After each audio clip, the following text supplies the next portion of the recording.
প্রিয় বন্ধুগণ, আমি বিমল কুণ্ডু, মুক্তিযোদ্ধা। আপনাদের সঙ্গে কথা বলতে এসেছি। আজ 1 আগস্ট।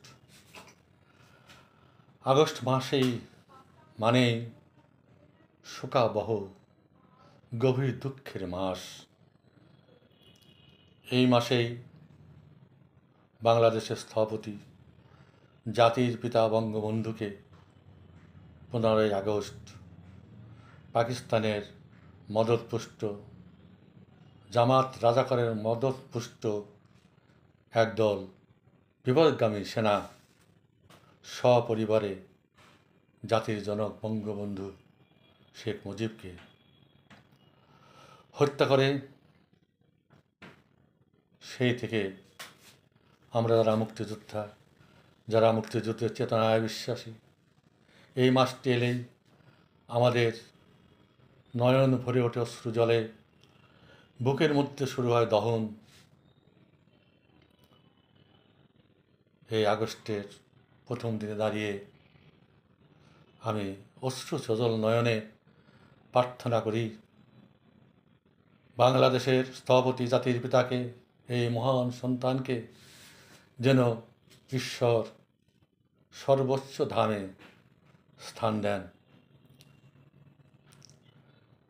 কিন্তু 1757 খ্রিস্টাব্দে পলাশীর ময়দানে বাঙালির যে সূর্য অস্তমিত হয়েছিল, যেভাবে বাঙালিরা বিশ্বাসঘাতকতা করেছিল বাংলা বিহার উড়িষ্যার নবাব সিরাজদৌল্লার সঙ্গে, সেই বিশ্বাসঘাতকের দল কখনো বাংলার বুক থেকে নিশ্চিহ্ন হয়ে যায়নি। তাই বারবার বাংলার বুকে ফিরে এসেছে বর্বরচিত হত্যাকাণ্ড, জাতির সুসন্তানদের হত্যা করে নিশ্চিহ্ন করে দেওয়া। এই সেই আগস্ট মাস, যে মাসের 15 তারিখে গ্রেনেড হামলা করে প্রধানমন্ত্রী শেখ হাসিনাকে মেরে ফেলার চেষ্টা করা হয়েছিল এবং প্রায় 30 জন আওয়ামী লীগের নেতাকর্মী সেই আগস্ট হামলায় জীবন দিয়েছিলেন। তাদের মধ্যে ছিলেন আওয়ামী লীগের অত্যন্ত বয়োজ্যেষ্ঠ নেত্রী আইভি রহমান, যিনি রাষ্ট্রপতি জিল্লুর রহমানের সহধর্মিণী। বহু আহত হয়েছিলেন সেদিন। তারপর টুঙ্গিপাড়ায় একবার মাইন পুঁতে শেখ হাসিনাকে হত্যা করার চেষ্টা করে। কতবার যেই জাতির পিতার তনয়কে হত্যা করার চেষ্টা করা হয়েছে, রাজাকার আলবদরেরা চেষ্টা করেছে, সেটা অগুন্তি, তার হিসাব করা সম্ভব নয়। গত বছর এই আগস্টের 5 তারিখেই শেখ হাসিনাকে, একটা নির্বাচিত প্রধানমন্ত্রীকে, রাজাকার আলবদর, আমেরিকার CIA, পাকিস্তানে ISI ষড়যন্ত্র করে তাকে ক্ষমতা থেকে উৎখাত করেন। তিনি পার্শ্ববর্তী ভারতে যে আশ্রয় গ্রহণ করেন। সৌভাগ্য আমাদের এতটুকুই যে সেদিন বর্বররা শেখ হাসিনাকেও হত্যা করতে পারেনি। তিনি বেঁচে গিয়েছেন। আজকে আবার সেই আশা জাগানিয়া বাঙালির স্বাধীনতা চেতনায় বিশ্বাসের কেন্দ্রবিন্দুতে আজও রয়েছেন বঙ্গবন্ধু তনয়া শেখ হাসিনা। তাকে কেন্দ্র করে আবার দেশকে রাহমুক্ত করার চেষ্টা আমরা করে যাচ্ছি।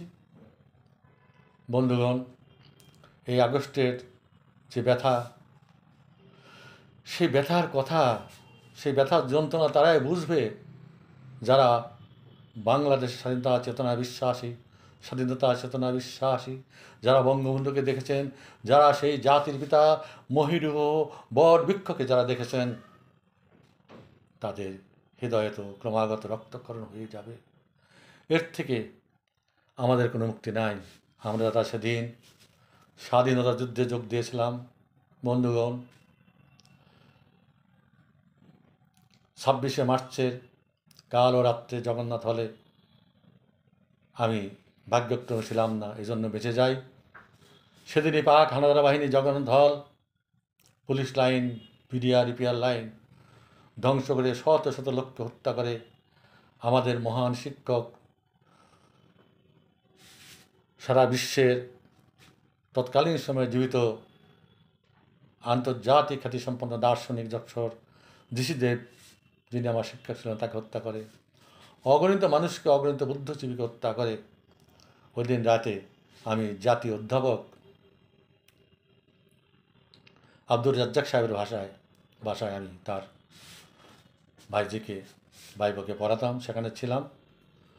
ইতিমধ্যে গোলাগুলি আরম্ভ হওয়ার কারণে বাসা থেকে আসিনি। সকালে কোনো ক্রমে বেরিয়ে আমার আর এক বন্ধুর সঙ্গে মিলিত হয়ে সদরঘাটে এসে আমরা বাড়ির উদ্দেশ্যে পালিয়ে চলে আসি। তারপর আসে এপ্রিল মাসের দ্বিতীয় সপ্তাহে পাক বাহিনী ঢাকা থেকে নগরবাড়ি ঘাট উত্তীর্ণ করে নর্থ বেঙ্গলের উদ্দেশ্যে রওনা হয়। হাজার হাজার যুবক যুবতী সেদিন ইপিআর বাহিনী এবং পুলিশ আনসার বাহিনীর সঙ্গে একত্রিত হয়ে আমরা নগরবাড়ি ঘাট অবরোধ করেছিলাম। সঙ্গে ছিল লাঠি, সোটা, বন্দুক আর ইপিআর পুলিশের রাইফেল। আর ওদিকে পাক বাহিনী যখন মর্টার এবং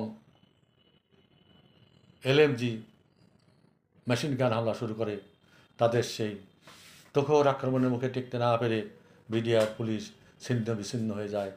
আমরা পালিয়ে চলে আসি বাড়িতে। কদিন এভাবেই কাটে।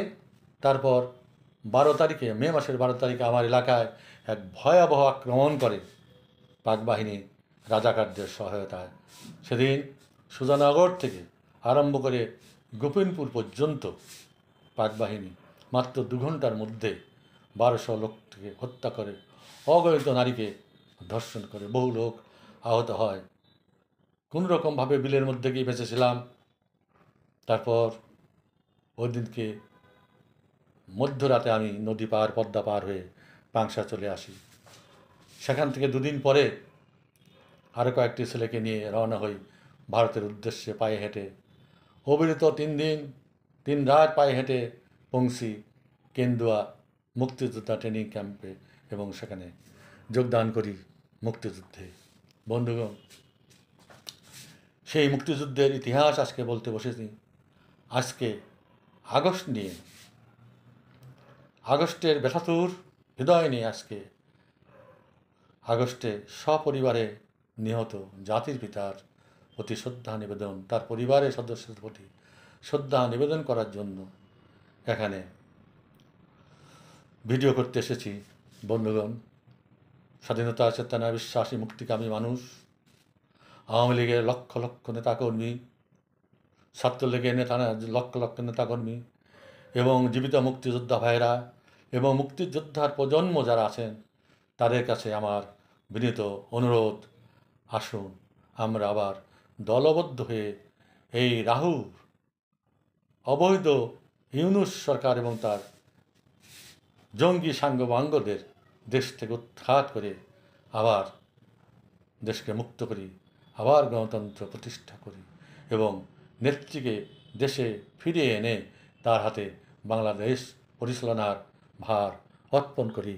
আজকে বঙ্গবন্ধুর এই আত্মত্যাগের দিনে, আজকে তার তনয়া শেখ হাসিনার আত্মত্যাগের দিনে আমাদের এই হবে শপথ, আসুন আমরা একত্রিত হয়ে আবার যে যেখানে আছি, যে যেভাবে পারি, আবার আমরা এই শত্রুদের, এই বাংলাদেশকে দখল করা, অবৈধভাবে দখল করা পাক মদতপুষ্ট, আমেরিকার মদতপুষ্ট রাজাকার আলবদরদের উৎখাত করার জন্য প্রচেষ্টা গ্রহণ করি। সবাইকে অগণিত ধন্যবাদ। বন্ধু, আপনারা জানেন ইতিমধ্যে কালকে একটা ভিডিও ছেড়েছিলাম, ভিডিওর হেডিং ছিল খেলা হবে। সেই খেলা কিন্তু ইতিমধ্যে শুরু হয়ে গেছে। ওরাই সে খেলা শুরু করবে। হয়তো বাংলাদেশে একটা গৃহযুদ্ধ আসন্ন, সেটা শুরু করবে রাজাকার, আলবদর, হেফাজত এবং জামাত ইসলামের তাদের নিজেদের মধ্যে ক্ষমতার ভাগাভাগি নিয়ে। সেই সুযোগটা আমাদের সামনে আসবে, আমরা সেই সুযোগের অপেক্ষায় রইলাম। সবাইকে ধন্যবাদ। জয় বাংলা, জয় বঙ্গবন্ধু। বাংলাদেশ চিরজীবী হোক।